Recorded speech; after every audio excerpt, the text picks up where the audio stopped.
창세기 4장 말씀을 우리가 함께 아침에 묵상하게 됩니다. 이 창세기 4장은 에덴 동산 밖에서의 첫 인간의 삶을 보여주는 말씀이 되기도 합니다. 앞서 1장과 2장에서는 아무것도 없는 세상에 하나님께서 질서 있게 그리고 그곳을 채우시는 그 창조의 모습을 우리가 함께 보았습니다. 어제 본문의 3장이죠. 타락의 그 시작을 보았다면요, 오늘 본문 4장에서는 타락한 이후의 인간의 모습을 우리에게 성경은 보여주고 있습니다. 즉 죄의 시작의 모습이죠. 이 죄가 인간의 삶과 그 관계 속에서 어떻게 확산되는지를 우리에게 보여주고 있는 것입니다. 에덴 동산에서 쫓겨난 아담과 하와입니다. 이제 더 이상 완전한 환경 속에서 살아가지는 않습니다. 그러나 하나님은 그들을 버리지 않으셨음을 우리는 알 수 있습니다. 하나님 그들에게 여전히 말씀하시고 경고하시고 또한 그들을 계속 찾고 계십니다. 그러므로 창세기 4장에서 첫 예배의 장면이 바로 이러한 모습을 볼 수 있다는 것입니다. 에덴에서 쫓겨났지만 그럼에도 하나님은 우리와의 그 관계를 계속해서 이어가기를 원하고 계신 겁니다. 그리고 첫 살인 장면이 오늘 4장에서 등장하게 되죠. 처음의 죄는 아담의 불순종이었지만 그러나 그 죄가 살인이라는 그 죄로 확산되기까지는요, 바로 다음 세대죠. 한 세대밖에 지나지 않았습니다. 그만큼 죄의 확산이 얼마나 무서운지를 우리에게 보여주고 있는 것입니다. 살인에 대한 첫 심판, 그리고 끝까지 포기하지 않으시는, 그들을 구원코자 하시는 하나님의 은혜, 바로 이 사이클은요, 창세기 그 첫 시작부터 보여주는 이 사이클이 성경의 마지막까지 계속 반복되어진다라는 것을 우리는 오늘 본문을 통해서도 알 수가 있는 것입니다. 그리고 은혜의 흔적이죠. 그 은혜의 흔적이 무엇입니까? 4장 9절에서 말씀하시는 부분입니다. 4장 9절을 보시면요, 하나님께서 가인에게 질문합니다. 내 아우 아벨이 어디 있느냐? 이 질문은 단순히 아벨을 찾고자 하는 하나님의 질문이 아닙니다. 처음 산인의 죄를 범한 그 인간의 마음과 그에 대한 책임을 묻는 하나님의 음성입니다. 바로 내가 내 죄에 대해 책임만 다한다면, 그리고 회개하며 하나님 앞에 나오기만 한다면 하나님께서 그 모든 것을 용서하시고 다시 회복하고자 하시는 그 하나님의 마음이 담겨 있는 질문인 것입니다. 오늘 이 창세기 4장의 말씀을 함께 묵상하시며 우리를 향하신 하나님의 그 마음과 하나님의 놀라운 계획을 다시 한번 생각해보는 은혜 받는 시간 되시기를 간절히 소망합니다.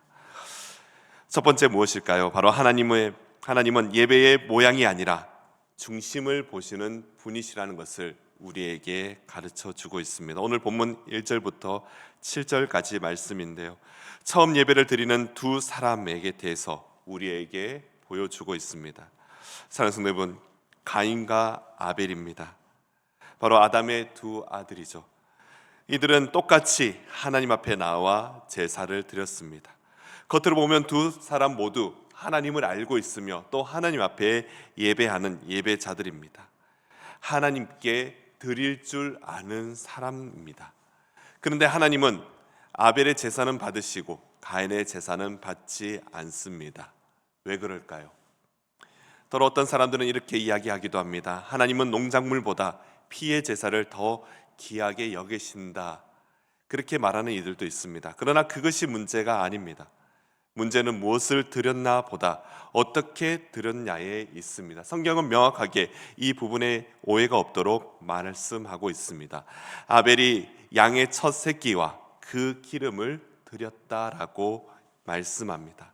바로 가장 귀한 것, 가장 먼저 얻은 것, 그 기준이 자신이 아닌 바로 하나님의 기준을 알기에, 하나님의 그 마음을 알기에 그의 합당한 제사를 하나님 앞에 드린 것입니다. 반면 가인은 땅의 소산 중에서라고 그렇게 표현하고 있습니다. 그러나 우리가 자세히 보시면요, 가인 또한 나쁜 것을 드렸다라는 말은 없습니다. 그러나 최고를 드렸다는 말도 성경에 기록되지 않습니다.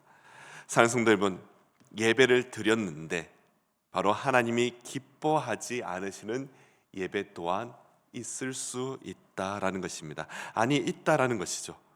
하나님은 가인에게 그렇게 자기의 소산 중에 한 일부를 드린 그 가인에게 화를 내진 않으십니다. 먼저 말씀하시죠. 6절과 7절 말씀인데요, 다시 한번 보시면요, 여호와께서 가인에게 이르시되 내가 분하여 함은 어찌 됨이며 안색이 변함은 어찌 됨이냐.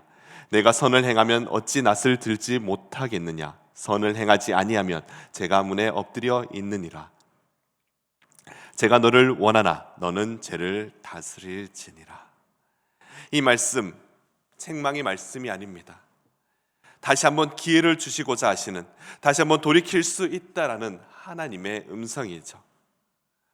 더러는 아이들 중에 본인의 잘못을 해놓고 오히려 자신이 화를 내는 그런 경우들을 저도 본 적이 있습니다. 부모 입장에서는 이런 마음이 듭니다. 왜 지가 화를 낼까, 이런 생각이 들 때가 있죠.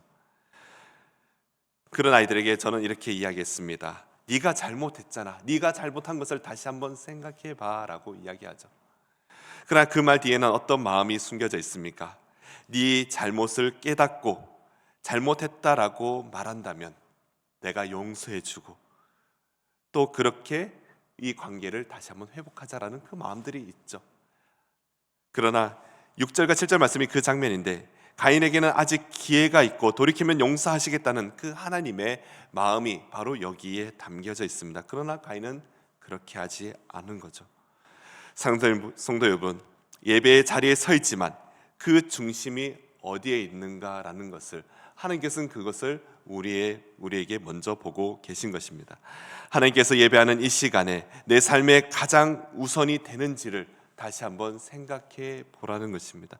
아니면 그저 내 삶에서 가능한 시간에 예배를 드리고 있는 것은 아닌지, 시간이 되니까 예배의 자리에 나오는 것은 아닌지 다시 한번 생각해 보라는 것입니다. 오늘 내 마음 문 앞에 엎드린 죄를 그대로 두고 있는 것은 아닌지를 우리가 다시 한번 생각해 봐야 하는 것입니다. 그것이 오늘 하나님께서 우리에게 보이시는 이 첫 번째의 문제점이었습니다. 두 번째는요, 회개치 못한 죄는 결국 관계가 끊어질 수밖에 없다라는 것을 우리에게 말씀하고 있습니다. 가인은 결국 자신의 죄를 다스리지 못했습니다. 말씀을 듣긴 했지만, 하나님의 음성을 듣긴 했지만 결국은 마음을 돌이키지 않았습니다. 그리고 성경은 아주 짧게 말씀하고 있습니다. 8절 말씀인데요, 가인이 그의 아우 아벨에게 말하고 그들이 들에 있을 때에 가인이 그의 아우 아벨을 쳐 죽이니라. 그냥 아벨을 죽였다라고 기록하고 있습니다. 분노입니다. 마음에서 시작된 그 분노, 그것이 미움이 되었고 그 미움은 가인의 행동으로 이루어졌습니다. 결국 형제가 형제를 죽이는 그 자리까지 가게 된 것입니다. 바로 죄의 시작에서 그것이 어떻게 흘러가는지를 우리에게 명확하게 보여주고 있습니다. 지금 우리가 살아가는 그 일상의 죄의 모습 또한 처음에는 감정으로 시작됐지만 마지막은요, 그 관계가 끊어지는 그 모습이 바로 지금의 우리 모습과 별반 다를 것이 없다라는 것입니다.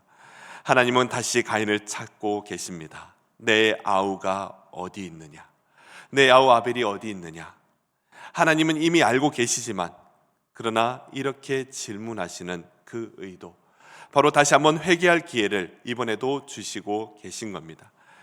그럼에도 불구하고 가인은 이렇게 말합니다. 모르겠나이다. 내가 내 아우를 지키는 자니까. 사랑하는 성도 여러분, 제가 보여주는 전형적인 모습 그대로 우리에게 가르쳐주고 있는 것입니다.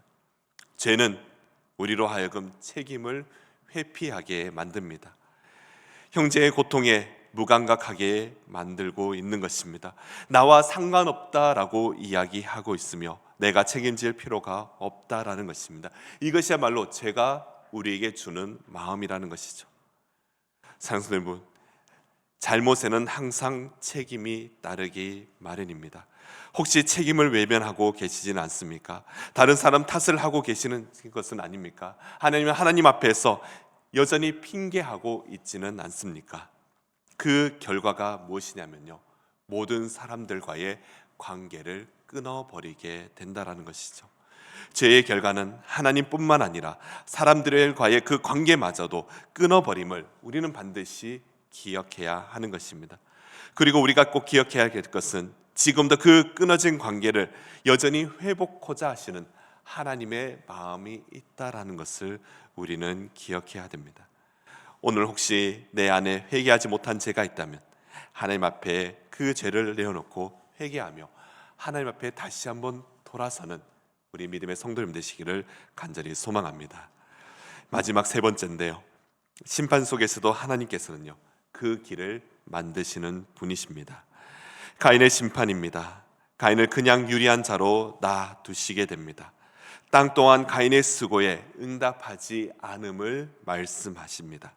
그러나 하나님은 가인을 죽이지 않으시고 오히려 표를 주시며 가인을 보호하시는 그 장면이 우리가 볼 수 있습니다. 여전히 가인을 포기하지 않으시는 그 하나님의 마음입니다. 그리고 아벨의 죽음 이후에 하나님은 셋을 주시며 마지막에 이렇게 말씀하고 계십니다. 26절 말씀인데요, 26절 말씀 다 같이 한번 읽도록 하겠습니다. 셋도 아들을 낳고 그의 이름을 에노스라 하였으며 그때의 사람들이 비로소 여호와의 이름을 불렀더라. 아멘. 사랑하는 여러분, 죄가 만연한 이 상황에서도 예배는 끊어지지 않음을 볼 수 있습니다. 죄가 점점 깊어지는 이 상황 속에서도 하나님께서는요 하나님을 예배하는 자를 남겨두신 것입니다. 사람은 끊어도 하나님은 절대로 멈추지 않으신 겁니다. 죽음 이후에도 하나님은 다시 부르짖는 사람들을 일으키고 계십니다. 오늘 이 말씀을 묵상하며 저는 여전히 그 죄가 만연한 그곳에서 예배하는 자들의 모습을 다시 한번 생각하게 되었습니다. 북한의 체제는 절대로 용서받지 못할 죄를 짓고 있습니다. 중국 또한 문화 정책으로 인해 예배를 핍박하며 심판받기에 마땅한 죄를 지었습니다. 그럼에도 그곳에 여전히 하나님께서는 예배하는 자를 남겨두고 계신 것이죠. 이는 바로 하나님께서는 중국과 북한을 끝까지 포기하지 않으신 것입니다. 사랑하는 여러분, 하나님은 죄는 심판하시지만 결국 회복하자 하시는 하나님의 마음, 이 마음을 우리는 반드시 기억해야 될 줄로 믿습니다. 하나님 오늘도 우리에게 묻고 계십니다. 내 아우가 어디에 있느냐? 이 질문 결코 정죄가 아니라 회복을 위한 질문임을 우리가 기억해야 합니다. 오늘 이 아침에 이 예배의 자리에, 관계의 자리에서 모든 것이 회복되어 하나님의 은혜에 감사하며 나아가는 우리 예수 그림께 모든 성도님 되시기를 간절히 소망합니다. 기도하겠습니다. 하나님 아버지, 오늘도 말씀으로 우리를 찾아와 주심에 감사드립니다. 예배의 자리에 서 있으나 마음은 멀어져 있었던 저희를 용서하여 주시옵소서. 제가 문 앞에 엎드려 있을 때에 말씀으로 다스릴 수 있는 그 지혜와 믿음을 허락하여 주시옵소서. 우리의 죄로 인해 끊어진 그 관계 그냥 외면치 않게 하시며 말과 행동으로 하나님 앞에 회개함으로 다시 회복하기를 원하는 우리 모두가 되게 하여 주시옵소서. 또한 심판 가운데서도 은혜의 표를 남겨주시는 그 하나님의 그 은혜를 다시 한번 기억하며 오늘도 주의 이름을 부르짖으며 하나님 앞에 기도하며 나아가는 믿음의 성도들이 되게 하여 주시옵소서. 감사드리며 예수님 이름으로 기도드립니다. 아멘.